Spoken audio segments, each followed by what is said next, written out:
সৃষ্টি যদি এত সুন্দর হয়, না জানে তুমি আল্লাহ কত সুন্দর।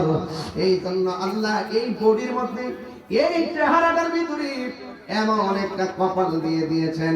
এই কপালটা যখন জমিনের মধ্যে লাগাইয়া আমরা যখন বলবো সুবহান রাব্বিয়াল আলা, আল্লাহ তখন ফেরেশতাদেরকে ডাক দিয়ে বলে, ফেরেশতারা তোরাই তো বলছিলি কেন দুনিয়াতে বান্দা বানাইতাম, দেখ দেখ আমার বান্দা আমার দেখে নাই, আমার বান্দা আমার কণ্ঠের আওয়াজও শুনে নাই। ওই বান্দাগুলোরে বানানোর জন্য তোমরা আমাকে বলছিলেন না বানায়, ওরা দুনিয়াতে মারামারি করবে।